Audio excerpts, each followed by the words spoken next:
Hello students, today we're going to talk about modules in Python. In the last chapter we learned how to import turtles and use turtles which come from the turtle module. We can use this to create objects and interact with them. We also had the screen object that also came from the turtle module. We're going to talk a little bit more about how turtle modules work, about how modules work, as well as what some of the other ones we can use are. Now Python comes with a large library of modules, and this is called the standard library. You can go to the Python documentation to learn about all of the different modules that are included in the standard library. We'll cover a few of the important ones today. The Python API is the documentation that explains everything that Python can do.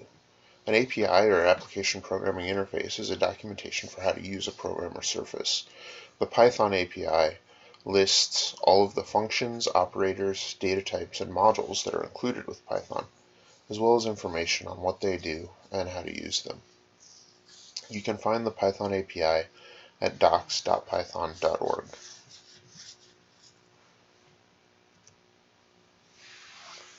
Now we talked about using the turtle module. We loaded this into Python using the import turtle command.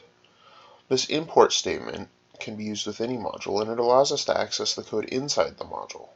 With turtles, we imported it, and then we created turtle and screen objects as variables, which we could then manipulate.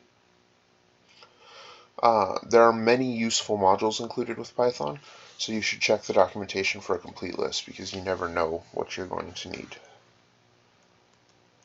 One of the most common ones that people need is the math module. The math module contains complex mathematical functions and values and makes performing complex mathematics much easier. Some examples include the constants pi and e. You can access these with math.py and math.e after you've imported math. And functions for the square root, which is math.sqrt, math.sine, math.cosine, and some more. The Python documentation includes a full list of the functions included in the modules in the standard library.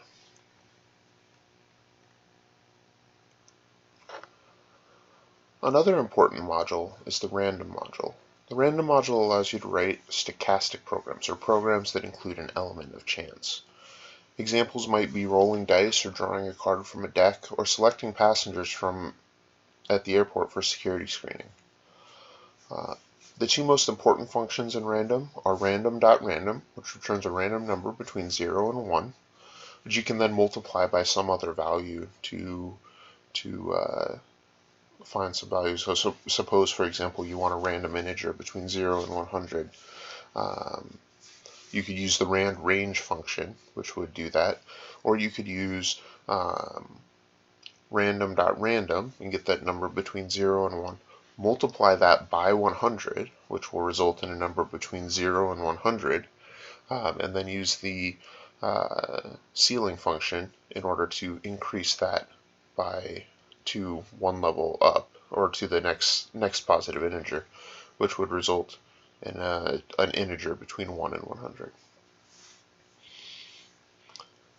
The second major function from random is random.randRange, which takes in two parameters, x and y, and which returns a random number from x inclusive to y non-inclusive.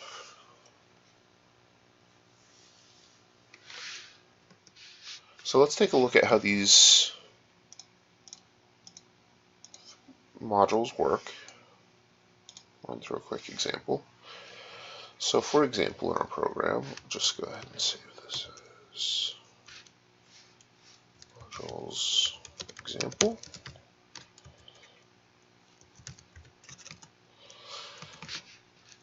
And we'll go ahead and just import both of these right now so that we have access to them as we go work through these examples.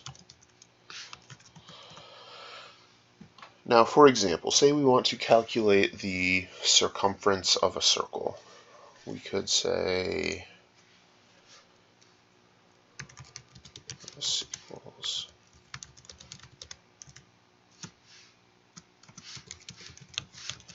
enter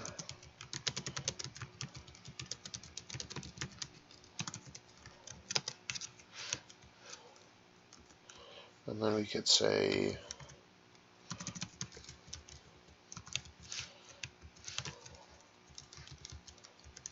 it's his, and then we can say radius. Circumference, so the formula for circumference is 2 times pi times the radius. So we need the radius, we'll do 2 times math dot pi times the radius.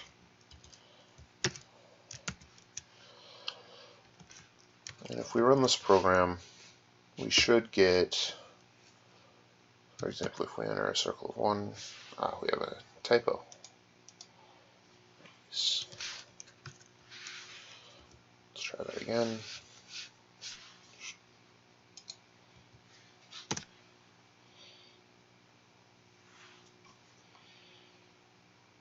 Multiplies, needs to be cast as a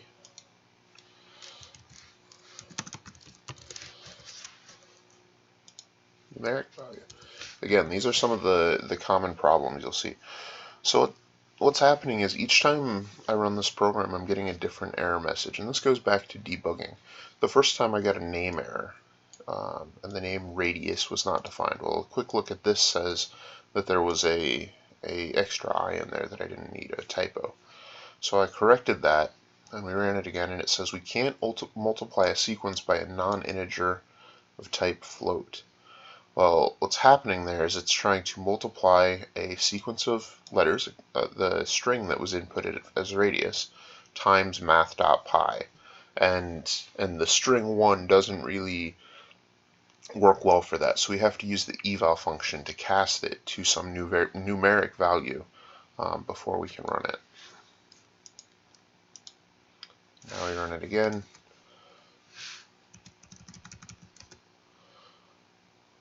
And we can see that the circumference is correct, which is about 2 pi, as it were, since the radius is 1.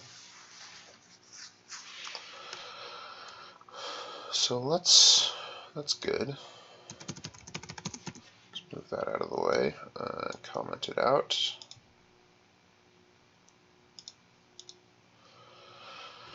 And now let's look at the random module. So let's say we wanted to write a simple dice roller. Now a dice roller doesn't need any inputs from the user. It simply returns a random number between 1 and 6. So we can just say print dice value is, and then random times 6.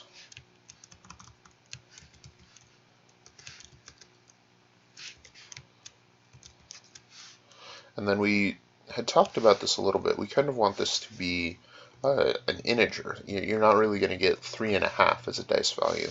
So we can use actually something from the math library, math.ceil, the ceiling function. I think I misspelled that as well, C-E-I-L.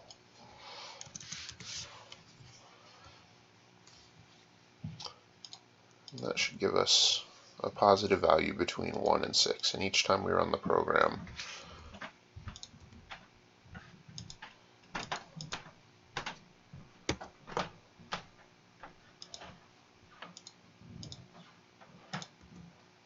you'll see that we get that. Now there's another function in here that we want to use, and that is random.randRange, which is a bit easier way to do this. Another dice value.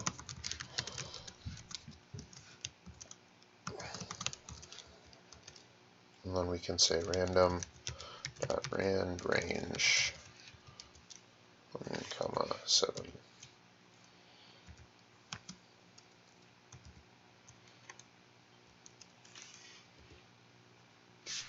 And remember, rand range returns a random number between the first one inclusive, so it'll include 1, but up to the second number non-inclusive, so it won't include 7.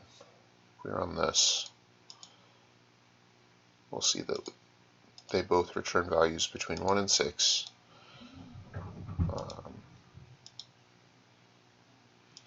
And neither one ever exceeds. So in this case, we've simulated rolling 2 6-sided dice.